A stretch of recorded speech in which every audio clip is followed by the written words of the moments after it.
Et donc, je continue. Donc là, donc on va maintenant passer donc au vote du budget primitif 2019. Donc vous avez vu un document joint qui vous présentait donc ce budget, le document officiel de présentation du budget. Donc ce budget, comme chaque année, a bien sûr été élaboré pour assurer la continuité de nos politiques dans les différents domaines, enfance, jeunesse, environnement, habitat, aménagement des espaces publics, social ou associatifs. Il a été vu en détail lors de la commission finances du 5 mars. Donc on ne le repassera pas à chaque article là, on va juste discuter les grandes lignes et les chapitres et les grandes lignes d'évolution. Donc je rappelle que ce résultat de 2018 que nous venons de présenter est intégré à ce BP. Les évolutions en pourcentage que je donne sont par rapport au BP 2018 et pas forcément par rapport aux chiffres qui sont indiqués dans le document officiel qui lui tient compte des décisions modificatives qui avaient été votées en cours d'année. Pour comparer sur le même périmètre, ce sera par rapport aux chiffres du BP. Et puis on verra qu'on a toujours le reconditionnement des provisionnements pour dépenses imprévues de 100 000 euros et 50 000 euros, en investissement pour 100 000 euros, et un 50 000 euros pour les dépenses imprévues d'investissement. L'an passé, le maire n'a rien signalé puisqu'elle n'a pas utilisé directement ces inscriptions budgétaires. Elles ont juste été utilisées pour l'équilibre lors de décisions modificatives. Elles ont été modifiées.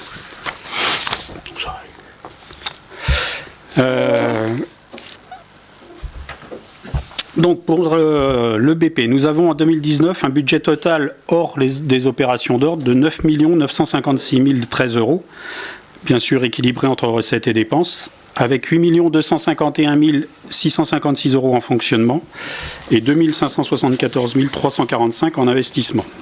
Donc on a donc un budget total en hausse de 3,1%, une hausse de 2,7% sur les recettes de fonctionnement et une hausse de 4,42% sur les dépenses d'investissement. On va, à partir des tableaux de résumé du fonctionnement, on va commencer pour changer par les recettes de fonctionnement. Donc les recettes de fonctionnement, en recettes réelles de fonctionnement, avec le résultat de 2018 incorporé, on a donc 8 251 656 euros, une hausse de 2,69%, comparé au BP de 2018. Donc ça confirme bien la dynamique constante de nos recettes, que nous allons maintenant décliner par chapitre. Donc le premier chapitre, le chapitre 13, atténuation de charges, c'est une indication estimative qui correspond aux remboursements qui viendront en cours d'année sur les rémunérations de personnel lorsqu'il y a des absences ou des maladies ou autres, et puis des rabais sur factures qui sont encaissés a posteriori aussi, qui viennent s'inscrire sur ce chapitre-là. Donc une valeur estimée qu'on laisse à 45 000 euros chaque année. Le chapitre 70 sur le produit des services, il est en augmentation relativement forte de 4,12% du fait d'une augmentation des fréquentations de nos structures et l'ouverture du centre de loisirs le mercredi matin sur l'année entière. La dynamique de ces recettes montre bien l'intérêt des habitants pour les services que nous leur offrons, mais ça nécessite bien sûr des moyens à mettre en face pour répondre à cette demande. Dans ce chapitre 70, on a également le remboursement par le CCAS de l'avance de salaire, qu'on verra également sur la partie dépenses, qui baisse cette année de 10 000 euros suite à un travail de réorganisation des services, qui est vrai pour les services de la mairie et également pour les services du CCAS. Le chapitre 73, donc les recettes d'impôts et taxes, on serait en augmentation cette année de 2,85%. Je dis serait parce qu'on n'a pas les chiffres définitifs des assiettes et tout ça, donc c'est une estimation et en général assez fiable. Pour la taxe foncière et la taxe d'habitation, donc les taux de communaux, comme nous venons de le voter, restent inchangés. Mais donc avec l'augmentation de l'assiette et la revalorisation annuelle des bases, on peut anticiper une hausse d'environ 4% sur ces deux taxes. L'exonération partielle de la taxe d'habitation pour une partie des contribuables ne remet pas en cause ce calcul. On a vu en 2018 qu'on avait eu une compensation totale par l'État. Ça restera le cas sur 2019. Les autres ressources de ce chapitre restent relativement stables.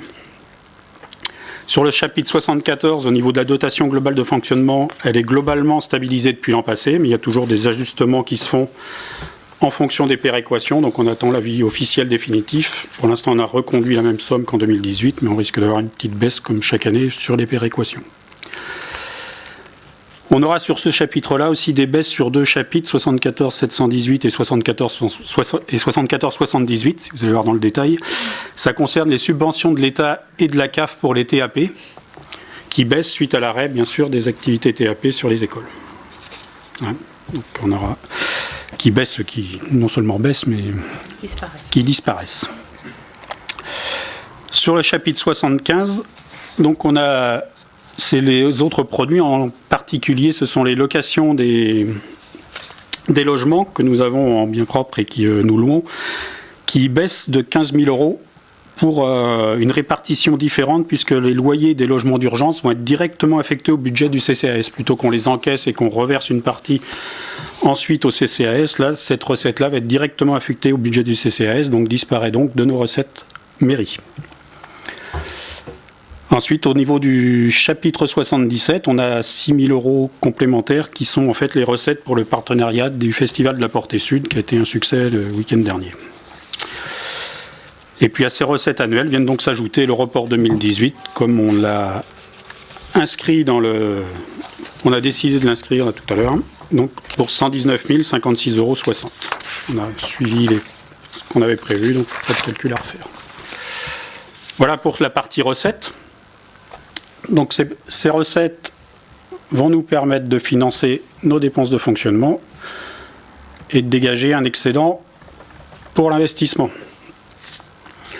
Donc les dépenses de fonctionnement, au niveau des dépenses réelles de fonctionnement, donc hors virement à la section d'investissement entre autres, elles représentent un montant de 7 381 668 €, soit une hausse de 2,77%, pardon.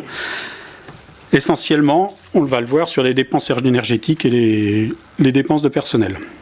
On a un pourcentage plus élevé au niveau des dépenses que des recettes, mais en euros, la valeur absolue en euros est plus élevée sur les recettes. On a 226 000 € de complément par rapport à 2018 en recettes et 187 000 € d'augmentation en fonctionnement. En détaillant par chapitre, sur le chapitre 11, les charges à caractère général, donc là on a une augmentation importante, c'est l'énergie, les contrats de maintenance. Donc on a une hausse des coûts de l'électricité et du gaz et des taxes associées également qui augmentent assez significativement. Un surcoût également affecté en 2019 au niveau de la facture gaz, puisque on n'avait pas eu de facturation pendant 2 ans sur la salle Alice Mia, donc on a les rappels qui vont être payés sur 2019. L'augmentation du budget également du fonds documentaire de la bibliothèque, qui a été amorcé lors de décisions modificatives en 2018, donc, et qu'on prolonge bien sûr en 2019 dans le cadre de l'anticipation de l'évolution vers la médiathèque. Et on a également une augmentation significative sur les besoins de plus en plus importants en maintenance informatique sur les services mairie, où on va passer de 25 jours à 30 jours d'intervention pour notre prestataire. Et également l'article fêtes et cérémonies, avec l'organisation du festival. Chaque année, on a une dépense qui est plus élevée que lors de l'organisation du salon peinture. Mais on a vu, on a aussi des recettes en face, partenaires et billetterie entre autres. Et puis on a également sur ce chapitre 11, l'article 6288 qui prend en compte sur une année pleine les coûts des services mutualisés avec Nantes Métropole, l'agent chargé des fonctions d'inspection, également l'ACFI avec le centre de gestion, et puis le conseil en énergie partagée qui vient aussi ici. Voilà pour les augmentations de ce chapitre 11. Sur le chapitre 12, les dépenses de personnel, elles sont prévues de monter à 4 546 770 €, une hausse de 3,52%, qui tient compte des dépenses, des augmentations naturelles dues au GVT, le glissement vieillesse technicité, qui est accentué cette année avec le PPCR, le parcours professionnel, carrière et rémunération, décidé au niveau national et qui revalorise les grilles de l'ensemble des personnels des différentes fonctions publiques. On a également provisionné dès le début de l'année, plutôt que de les mettre en décision modificative, des sommes pour des remplacements de longue durée en maladie, qui sont en cours, et également des congés maternité en cours ou prévus, qui sont anticipés plutôt que les rajouter en décision modificative. C'est pour ça aussi que la marche est plus élevée. La prise en charge également de la mutuelle, qui avait été votée lors d'un dernier conseil, vient également s'inscrire pour 20 000 € sur ce chapitre et explique aussi cette hausse un peu plus élevée que les années précédentes. On arrive quand même, malgré tous ces impacts, à modérer la hausse grâce à la réorganisation qui continue régulièrement sur nos services. Le chapitre 14, qui concerne essentiellement notre pénalité SRU, donc liée au nombre de logements sociaux, il baisse cette année, car on a la prise en compte de la vente en 2017 des terrains de la Fernière, où 5 logements viennent d'être attribués, aujourd'hui même. Voilà. Donc c'était vendu pour du logement social, et donc on a une déduction de la réduction de coûts qu'on avait fait alors sur notre pénalité SRU. Alors qu'en nombre de logements sociaux, notre pourcentage reste à peu près stable, voire se tasse un petit peu cette année. Sur le chapitre 65, ça regroupe les différentes subventions et contributions. C'est à la baisse également globalement sur ce chapitre. On a vu que là, on a une baisse du reversement. On voit qu'on a une baisse du reversement au CCAS. Donc il y a déjà les 15 000 € qui vont leur être versés qui vont être encaissés directement sur les loyers, donc on ne leur verse plus, nous, sur notre ligne à nous. Mais il y a également 10 000 € de dépenses de personnel en moins, puisqu'ils ont fait des réorganisations dans leur service, comme je l'ai dit, en recettes. Donc ça s'équilibre avec ce qu'ils nous reversent en recettes. Et également un budget de fonctionnement global voté au dernier CA du CCAS, qui est également en légère baisse. Et donc on ajuste notre subvention en fonction de ça. Mais ces différents ajustements ne remettent absolument aucunement en cause l'efficacité de ce service essentiel pour une bonne partie de la population. Dans ce chapitre, on a également les subventions aux associations.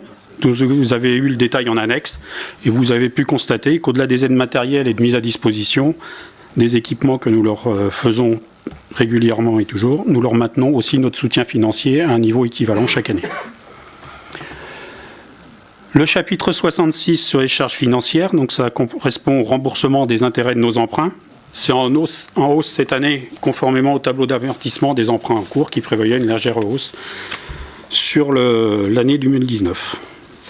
Et puis on trouve là donc le chapitre des dépenses imprévues pour 100 000 € au chapitre 022.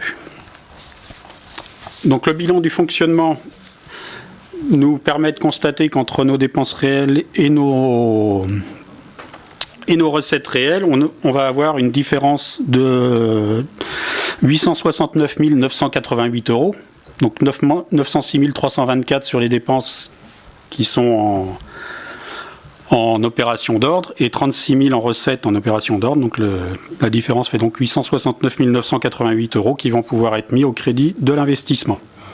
249 002 € en amortissement et 657 321 € en excédent réel. Donc un autofinancement qui, à 7 000 € près, se retrouve au même niveau que 2018. On est 7 000 € au-dessus de 2018. Voilà pour toute la partie fonctionnement. On va donc passer à la partie investissement. Sur la page suivante.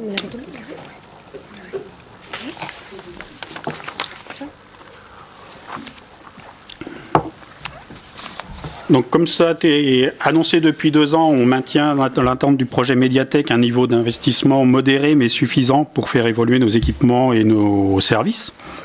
Avec cette année, 1 149 873 € d'études, travaux et équipements nouveaux, auxquels on ajoute les reports, qu'on a vu tout à l'heure sur le bilan 2018, pour 536 536 €. En grosse partie, ce report est lié à l'achat du centre associatif de Lillette. L'acte avait été signé en 2018, mais le versement n'a été fait que sur le fin janvier ou début février 2019. Et également les vestiaires du patinodrome qui n'avaient pas pu se faire l'année dernière, qui vont se faire cette année, qui sont également dans ce report. Donc ça nous fait un budget global d'investissement en dépenses de 1 686 409 € pour études, travaux et équipements cette année. Comme ça a été annoncé lors du DOB, ces investissements renforcent nos objectifs politiques de fournir aux habitants un cadre de vie avec des équipements adaptés et à leurs besoins et respectueux de l'environnement. Si on regarde les chapitres de dépenses d'investissement, donc sur le chapitre 20, ça concerne l'enfance-jeunesse, en particulier avec des études thermiques de bâtiments sur la halte et l'école primaire de la Tillolière, il me semble, et l'extension du Clos du Moulin, également, qui va être à l'étude cette année. Et également une amélioration des services, du fonctionnement des services avec l'achat de logiciels qui permettront aussi une amélioration pour les associations et les habitants, avec en particulier le module de pré-réservation en ligne des salles municipales, qui simplifiera la procédure. Chapitre 204, on a 2 subventions d'équipement, une pour l'étude d'aménagement du secteur Porte Sud et une seconde pour un projet de logement social rue de la Poste avec Aiguillon qui avait fait également le projet de la Fernière. Donc ça, cette subvention, si elle viendra un jour en déduction notre pénalité CRU également. Pour les principaux travaux et achats des chapitres 21 et 23, donc on avait annoncé la plupart déjà, et je pense à peu près tous lors du débat d'orientation budgétaire en janvier. Donc on va retrouver le paiement du centre associatif de Lillette pour 404 000 € en report, avec 30 000 € de travaux complémentaires d'aménagement, plus d'autres travaux pris en interne par nos services.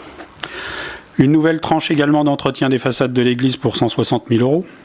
La poursuite de l'agenda de mise en accessibilité qui concerne cette année pour 150 000 € le dojo karaté et le stade Louis Bartra. Les vestiaires modulaires du patinodrome pour 130 000 € inscrits, donc 80 000 € du report de 2018. Et également des travaux sur la salle Jules Léoté. On verra au point 4 une demande de dotation concernant ces équipements, donc la réfection du sol et le changement du praticable de gymnastique pour 115 000 €, mais également des travaux d'économie d'énergie, à la fois sur Léoté et sur Marnier, avec le passage en éclairage LED pour 63 000 €. La suite et la fin de la clôture du stade Louis Bartra. On avait eu pour 40 000 € l'an passé, donc il y a la deuxième tranche d'un même montant, 40 000 € cette année, qui en plus de finaliser cette clôture permettra également l'aménagement d'un cheminement doux permettant de relier directement les équipements sportifs de la rue des Papillons jusqu'au patinodrome. Le déplacement du monument aux morts qui va permettre d'anticiper des choses sur le projet Sanglerie, qui est étudié depuis quelques années, pour 40 000 € ici. Les aménagements de la coulée verte également qui pourront être mis en œuvre à l'issue de la consultation citoyenne en cours pour 30 000 €. Et puis également sur les écoles, la réfection, plafond et éclairage de salles de classe à l'école primaire du Clos du Moulin pour 20 000 €. Voilà les plus gros postes d'investissement que je pouvais citer ce soir. Pour les chapitres suivants en dépenses, on retrouve au chapitre 16 le remboursement du capital de l'emprunt de l'année 2019 à hauteur de 450 000 €. Et sur le chapitre 27, le remboursement à l'agence foncière de Loire-Atlantique de la 5e échéance sur 6 du portage pour le logement du 17 rue de Nantes, donc à 48 750 €. Et le chapitre 020, donc c'est les 50 000 € de dépenses imprévues qui pourraient être utilisées en cours d'année. Et on retrouve, en fin de ce tableau des dépenses, on retrouve les 339 185,09 € de déficit qui sont obligatoirement reportés sur les dépenses d'investissement de l'année. Sur les recettes d'investissement. On va donc avoir au chapitre 13 une subvention de 43 750 € de la dotation d'équipement des territoires ruraux pour les travaux de l'ADAP. Donc c'est la seule subvention qu'on a inscrite pour l'instant, puisque tout à l'heure on va voter pour la demande de dotation de la région pour 60 000 € concernant les travaux de Léoté. Donc nous pourrons inscrire en décision modificative lorsqu'on aura un avis officiel de la région. Sur le chapitre 13, c'est le montant de l'emprunt qui est inscrit pour équilibrer le budget entre dépenses et recettes, donc qui serait de 353 607 €. Conforme à ce qu'on avait annoncé lors du DOB et au même niveau qu'en 2018. Au chapitre 10, c'est le FCTVA, le fonds de compensation de la TVA, donc qui consiste en remboursement de TVA sur les travaux de l'année précédente. L'année dernière, on a eu un volume de travaux plus faible, donc on a 115 000 €, donc une baisse du FCTVA par rapport aux travaux de 2018. Et en 1068, on retrouve les 1 100 000 € qui ont été attribués sur le résultat de fonctionnement de 2018, comme décidé en début de conseil. Le chapitre 24, ce sont le montant d'une vente de terrain qui pourrait être réalisée dans l'année place de l'église pour 92 000 € sur le projet des kinésithérapeutes. Chapitre 021 et 040, on retrouve les versements de la section de fonctionnement, donc pour le même total, bien sûr, de 906 324 €.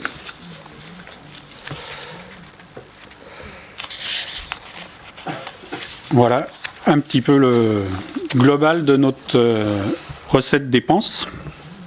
On peut visualiser tout ça sur un petit tableau comme je vous avais fait les autres fois, qui permet d'avoir une vue synthétique un peu de tout ça. Hop. Voilà. Donc le budget total de 9 956 013 €, donc en dépenses de fonctionnement 7 381 668 €, les recettes de fonctionnement pour 8 251 656 €, qui nous dégage donc une épargne brute de 869 988 €. De cette épargne brute, on déduit le remboursement du capital de la dette pour 450 000 €, qui nous donne une épargne nette de 419 988 €. Voilà, donc ils viennent financer une partie de nos investissements qui s'élèvent à 2 124 345 €.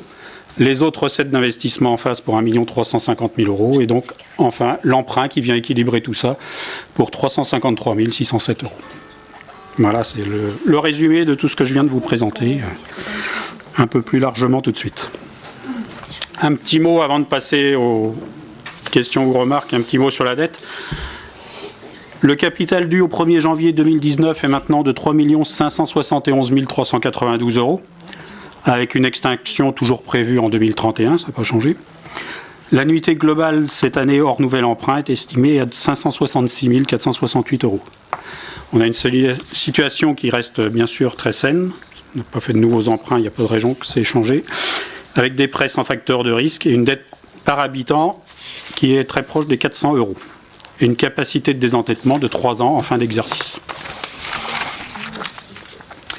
En conclusion, ce budget, comme je l'avais déjà dit un peu en introduction, a été élaboré conformément à la trajectoire qui est fixée par notre projet politique et permet de le décliner au mieux les différents objectifs de celui-ci en veillant à conserver une situation budgétaire la plus saine possible et ouverte sur l'avenir, malgré les contraintes budgétaires imposées et les incertitudes sur l'avenir de nos financements. Voilà ce que je pouvais vous présenter ce soir. Maintenant, je vous laisse...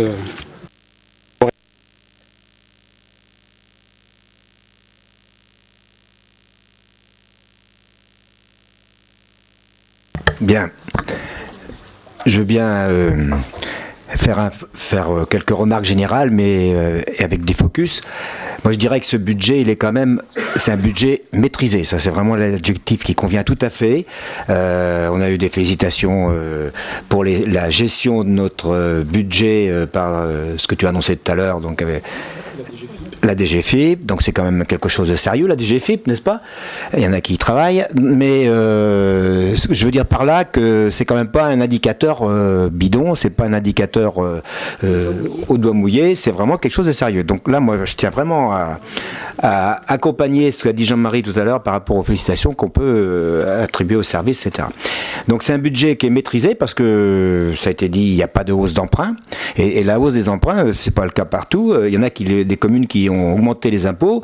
La difficulté étant de trouver l'équilibre entre les besoins des habitants, et vous savez qu'avec une population qui augmente, ils ne sont pas de moins en moins nombreux, et ils s'organisent en associations, ils ont plein de demandes, etc. au quotidien. Donc, effectivement, il faut trouver l'équilibre entre les moyens dont on dispose et qu'on se donne, et ces besoins-là qu'il faut essayer de satisfaire. Et tu as montré dans pas mal d'exemples qu'on y répondait, et c'est donc à ce titre-là un budget maîtrisé qui répond aux attentes des habitants. Et puis, j'aurais fait un focus sur la transition énergétique. C'est quelque chose dont on parle beaucoup, le changement climatique, etc. Mais concrètement, là, je crois qu'on est en train de prendre, avec ce budget, une orientation, puisqu'il y a plusieurs études qui sont lancées pour améliorer l'efficacité énergétique de nos locaux. Et déjà, on investit également dans des lampes dans certaines salles. Donc là, je crois que moi, je partage tout à fait ce choix qui est fait de s'engager véritablement sur des évolutions importantes en matière énergétique, puisque c'est quand même les économies d'énergie que l'on fera, ça contribue aussi puisque une partie de ces énergies sont quand même des énergies carbonées, donc on contribuera ainsi à lutter efficacement par les choix qu'on fait contre le dérèglement climatique. Et la troisième chose que je voudrais dire, c'est vraiment que c'est un budget d'anticipation. On le voit, et quand je dis anticipation, c'est pas aujourd'hui qu'on commence, c'est une anticipation continue. Alors j'ai listé un certain nombre d'exemples. Un qui nous tient beaucoup à cœur, c'est la gestion du personnel.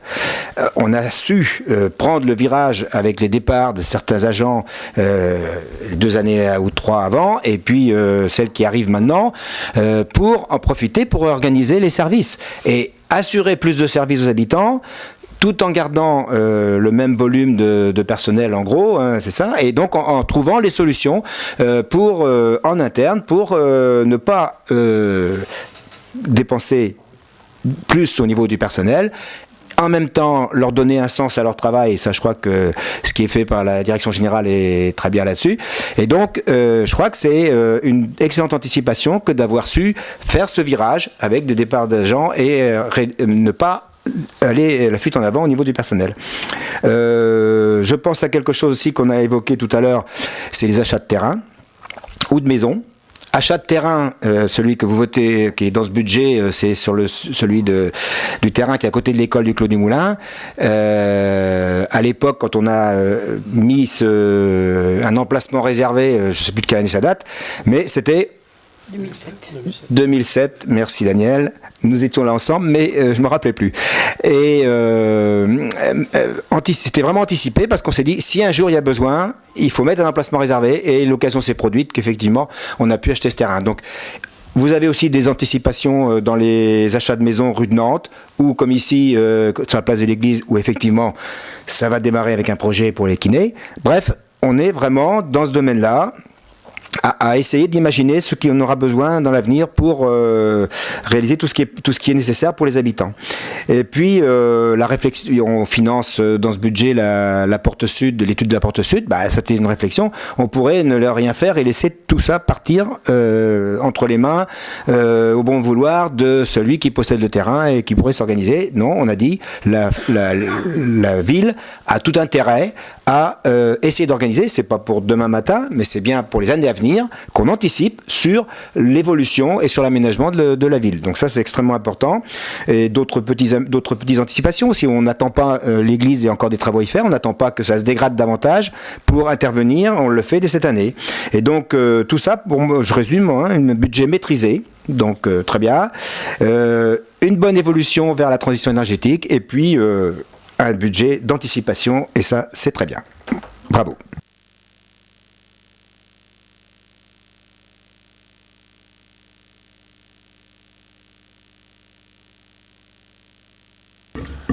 Non, je ne vais pas être d'accord ou pas d'accord. Je voudrais juste reprendre deux éléments. Concernant la gestion du personnel, vous dites anticipation. Ça veut dire que quand on anticipe, moi j'ai bien compris, alors j'ai compris ça de loin, hein. Effectivement, sur des départs en retraite, si j'ai bien saisi, il y a eu une période de tuilage. On est OK. Donc ça veut dire qu'aujourd'hui, quand on se permet d'anticiper, ça veut dire que quelque part, il y a des personnels aujourd'hui on n'a pas embauché plus, c'est ce que j'ai entendu. Donc ça veut dire que c'est au détriment d'autres postes. Parce que quand on peut se permettre un accompagnement, ce qui est très bien, hein, avant un départ en retraite, pour que la personne puisse être accompagnée sur son nouveau poste, mais ça fait quand même des périodes de tuilage, toutes les entreprises ne peuvent pas se permettre d'avoir ça. Voilà, alors ça, c'est un premier point. Et puis, on parlait aussi d'anticipation par rapport aux dégradations. Vous parlez de l'église, soit. Après, je crois que sur ce territoire communal, on a à la fois le beau et le moins beau, c'est-à-dire Alice Milla, hein, c'est super, c'est magnifique, c'est la vitrine de cette ville. Mais on a des salles quand même aujourd'hui qui sont quand même un peu laissées à l'abandon. Je parle du complexe Agnès Varda. Voilà, après c'est vrai, ça a un coût, hein, mais c'est pas top quand même, hein, pour ceux qui viennent visiter ces locaux. à la fois pour les associations et puis pour les personnes qui viennent pour dépôt ou autre. Voilà, c'était pas histoire d'être d'accord ou pas d'accord, hein, c'est histoire d'échanger. Oui, alors pour ce qui est du contrôle de la masse salariale et du personnel, on a effectivement 2 agents qui sont en tuilage en ce moment, un peu plus long puisque ce sont des reconversions par rapport aux TAP qui sont abandonnés. Après, sur les autres services, c'est pas des tuilages qui durent 2, 3 mois ou 6 mois. Effectivement, on ne pourrait pas se permettre ça, mais on fait des tuilages corrects de, je sais pas, 2 semaines, 3 semaines, le temps qu'il faut en tout cas. Mais c'est pas, on ne déshabille pas Paul pour habiller Jacques, hein, parce que les missions sont lissées. Et de toute façon, s'il n'y avait pas ce tuilage-là, on nous dirait on n'avait pas fait de tuilage, les agents sont largués comme ça. Donc effectivement, il y a du tuilage, mais un tuilage raisonnable. Je veux juste rajouter à ce que dit Clarisse, c'est que c'est important parce que c'est derrière du service public. Donc l'important, c'est qu'effectivement, il n'y ait pas de cassure entre des arrêts ou des départs à la retraite. Donc c'est important que les choses soient faites correctement. Et par rapport au TAP, c'était une manière aussi de tout simplement pérenniser des emplois qui sont pour nous importants. Et c'était une manière pour nous de pouvoir avoir des agents formés au moment où nos responsables, puisque c'est de l'enfance-jeunesse qu'on parle, vont partir. Voilà.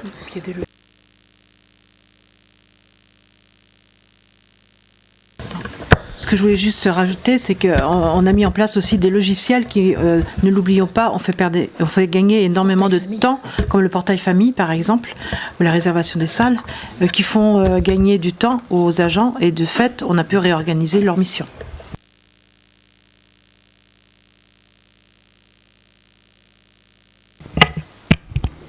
Je voudrais tout d'abord remercier Jean-Marie pour ta présentation qui est détaillée, qui montre la maîtrise que tu as du budget que tu as présenté. Je te remercie encore. Ce dernier budget du mandat est malheureusement conforme à ce qui nous avait été présenté lors du DOB. Les remarques que nous avons à faire sont toujours d'actualité, c'est-à-dire qu'on a un budget d'investissement qui est, de notre point de vue, pas au niveau des attentes d'une commune comme les Sorinières qui est en pleine croissance. Sur le budget de fonctionnement, on constate que quand on prend les dépenses réelles de fonctionnement par rapport au réalisé 2018, on constate une augmentation qui est entre 4,5 et 5% des dépenses réelles de fonctionnement par rapport aux réalisés. Et qu'en même temps, on a les recettes réelles de fonctionnement qui augmentent, qui diminuent en même temps de 1,2%. Donc là, on voit qu'on se rapproche dangereusement de l'effet ciseau qui fait que les dépenses vont dépasser les recettes. Et j'aurais voulu savoir ce que vous avez prévu, ce que vous avez anticipé pour éviter cet effet ciseau. Voilà, donc c'est pour ça que, pour ces différentes remarques, nous ne voterons pas ce budget.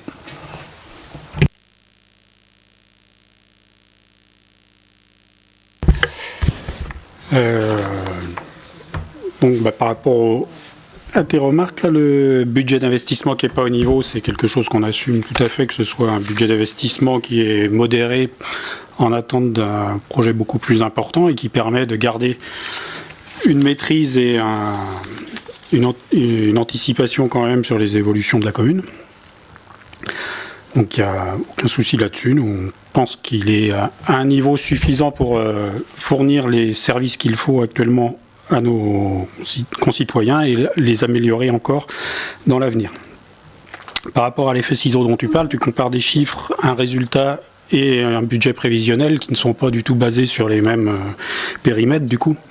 Donc on compare en général de CA à CA et de BP à BP, mais pas d'un CA à un BP, c'est un peu plus compliqué quand même. Donc l'effet ciseau, si on regarde de BP à BP, il n'est pas présent sur ce budget. Alors, on a bien une augmentation des dépenses un peu plus forte en pourcentage que l'augmentation des recettes, mais en valeur absolue, comme je l'ai dit, on a 40 000 € en fait de recettes supplémentaires par rapport à la hausse des dépenses sur le budget. Et on comparera le CA 2018 au CA 2017 au mois de mai, on verra qu'on n'est pas non plus...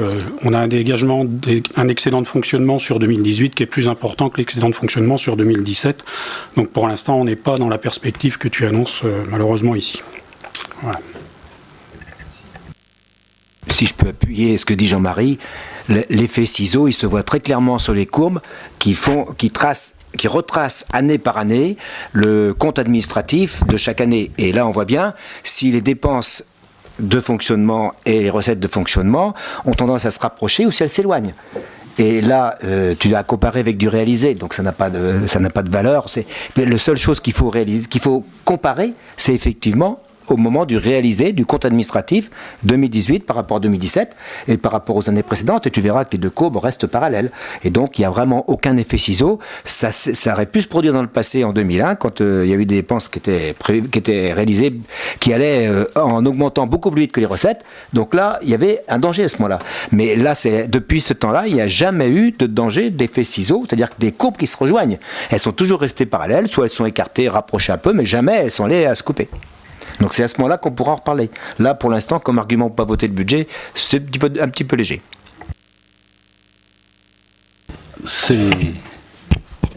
On constate un réalisé quand on fait une projection de nouvelles dépenses de fonctionnement. On se base sur ce réalisé pour voir ce qu'on va faire par rapport à l'année prochaine. Sur le réalisé, on se constate que là, aujourd'hui, vous avez mis dans votre budget des dépenses de fonctionnement qui sont près de 5% supérieur au réalisé de l'année dernière. Pourquoi on les fait et pourquoi on augmente de 5% ? Si d'ores et déjà on sait qu'on ne va pas les faire, pourquoi les faire ? C'est dans la construction même du budget. On a un budget à prévoir en fonction de l'année qui va venir. On regarde le réalisé des années précédentes, mais on anticipe aussi sur des choses qui peuvent se passer. C'est un budget primitif.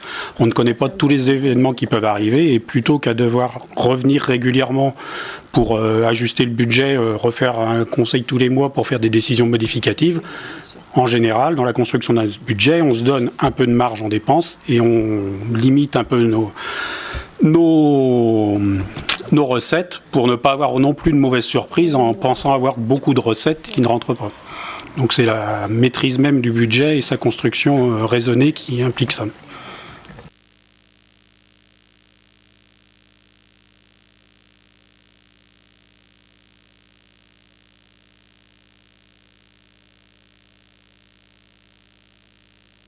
On le voit bien déjà, rien que par les dépenses imprévues, on prévoit une somme au départ. Ça porte bien son nom, qui n'est pas obligatoirement utilisé dans l'année ou que partiellement. C'est un exemple parmi tant d'autres, quoi.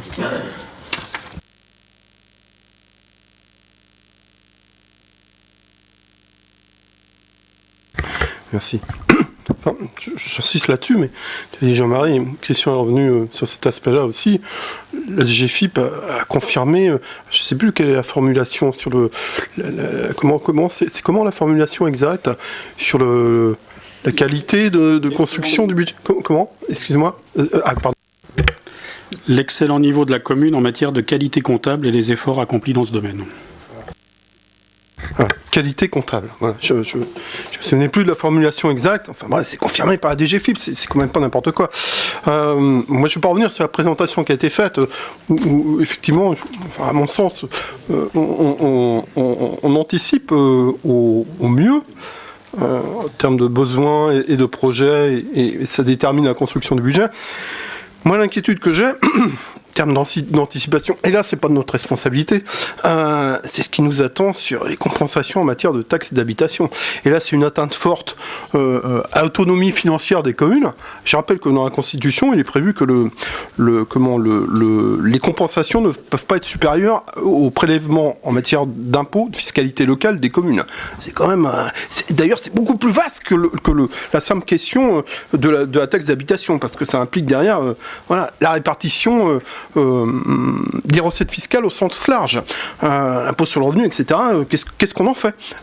C'est toutes ces questions-là. Et moi, je suis très, très, très inquiet sur effectivement, les engagements respectés ou non, l'histoire a prouvé que c'était rarement le cas. Quand les promesses n'engagent que ceux qui y croient.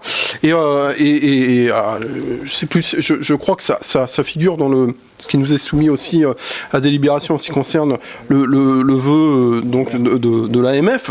C'est une inquiétude forte quand même. Et autant on peut être satisfait de la gestion très, très rationnelle, pragmatique, efficiente, qui répond aux besoins de la population. Et là, c'est de notre responsabilité. Après, là, il y a une part qui risque de nous échapper et qui risque de nous impacter fortement. Et moi, je suis très inquiet sur cet aspect des choses.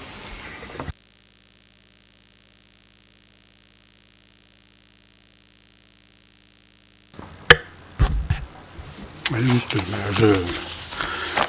je suis à ton inquiétude pour tous ces points-là de compensation des taxes et tout. On a vu avec l'évolution dernière de la DGF que les compensations n'étaient pas toujours suivies sur le long terme. Donc c'est à surveiller, c'est d'autant plus important de bien maîtriser son budget dans cette optique-là aussi. La DGFiP, c'est la Direction Générale des Finances Publiques.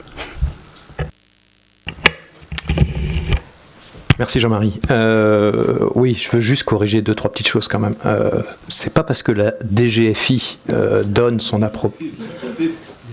La DGFiP, oui, donne son approbation, c'est juste pour expliquer que les comptes sont bien tenus. Il n'y a pas d'ambiguïté là-dessus et on vous fait confiance. Voilà, donc ça, c'est très bien.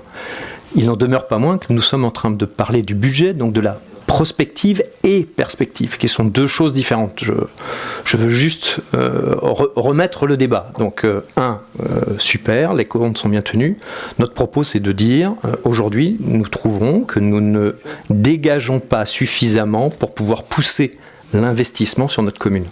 C'est là le propos. Il y a plusieurs leviers pour pouvoir dégager de l'investissement. Le premier, c'est de faire des économies. Le deuxième, c'est d'augmenter les taxes. On est bien d'accord. Nous venons de voter le fait de geler les taxes, donc il n'y a pas d'ambiguïté. Donc notre requête est de dire comment pouvons-nous, pour justement freiner cette inflation que nous avons sur nos frais de fonctionnement, voilà. Donc il y a quelques leviers et c'est la raison pour laquelle nous ne vendons pas ce budget. Voilà, qu'il n'y ait pas d'ambiguïté dans notre approche. Et un des leviers de la limite du budget de fonctionnement, c'est aussi de modérer son investissement qui a inévitablement des répercussions sur le budget de fonctionnement des années suivantes aussi.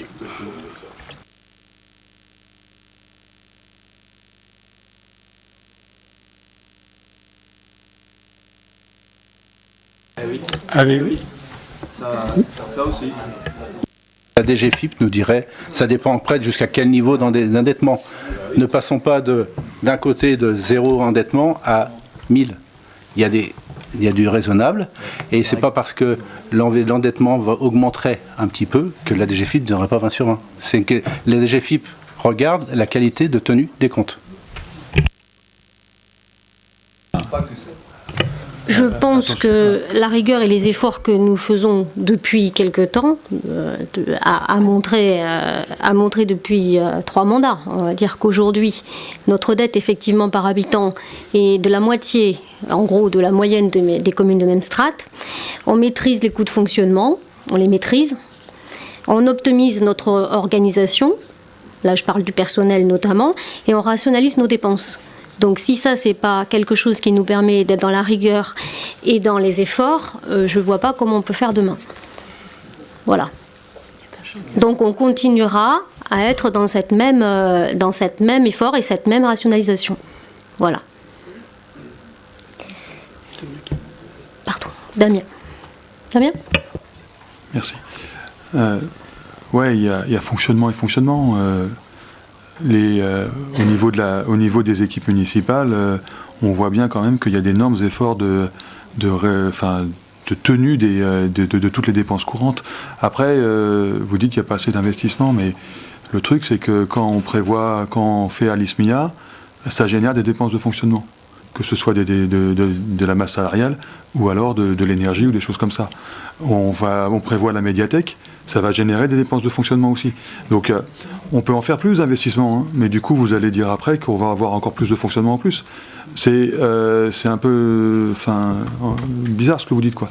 Donc il y a de l'investissement modérément, de façon à pouvoir absorber ça dans le fonctionnement par rapport aux économies qui sont faites à côté. Au-delà de ce que dit Damien, l'investissement, on sait très bien qu'on a quand même le projet de médiathèque, qui est un gros investissement. On a une vue un peu plus longue que la vue budgétaire de 2019. On a une vue à plusieurs années et on sait très bien qu'on va avoir un investissement plus important à venir. Donc ça permet de compenser en partie, quoi. On va avoir obligatoirement des emprunts, je pense, vis-à-vis de la médiathèque.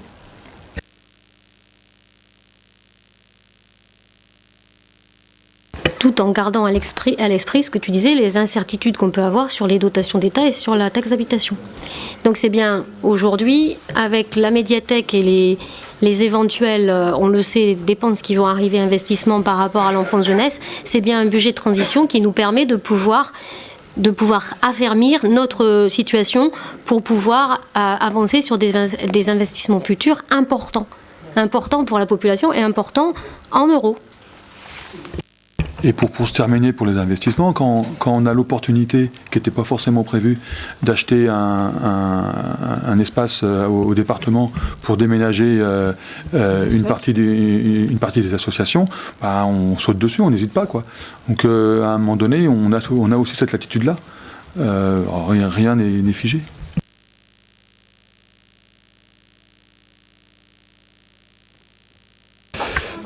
Je voudrais un peu rebondir sur les investissements. Il y a d'autres projets comme le corps de ville qui ont été portés par la métropole. Et c'est pas la commune qui l'ont porté, ce projet-là.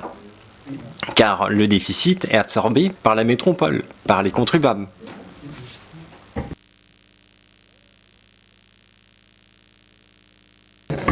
C'est pas la commune, c'est pas les contribuables de la commune des Sorinières qui ont porté ce projet-là. C'est l'ensemble de la métropole. Et alors, après, on a quand même eu un matraquage, Christian, je te rappelle, avec une hausse des taux de la métropole.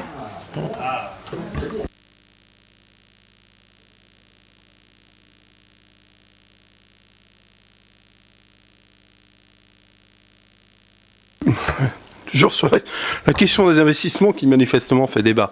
Moi, ce qui m'interpelle, c'est, j'entends niveau d'investissement trop limité. Oui, enfin, pour moi, ça veut tout dire et rien dire. Les investissements, c'est quoi ? C'est le constat sur les besoins de la population. Donc, il y a des besoins qui émergent, on y répond. Et ça se traduit en termes d'investissement, de réalisation, de bâtiments, la salle Alice Miga, la future médiathèque, ça a été dit. Est-ce qu'il y a des besoins qui émergent auxquels on ne répond pas ? C'est ça, le fond du problème. Au-delà de la lecture intrinsèque et pragmatique du budget. Le budget correspond aussi aux réponses politiques qu'on apporte aux besoins de la population qui émerge. Et donc la question des investissements, c'est quoi la question des investissements ? Est-ce qu'il y a des besoins qui sont identifiés clairement auxquels on ne répond pas. Moi, la ligne budgétaire investissement M20, parce que je considère qu'effectivement, elle correspond aux besoins qui ont été constatés, qui ont été identifiés. Voilà, c'est une réalité. Et avec les études qui sont portées, on le voit pour le Clos du Moulin, son éventuel agrandissement, ou pour la Porte Sud, c'est aussi anticipé. Ces études-là, c'est bien de l'anticipation. Je te laisse mettre au vote. Plus de prise de parole. Donc on passe au vote de ce budget primitif 2019. Donc qui est contre ? Qui s'abstient ? 6. Qui est pour ? Ah, merci.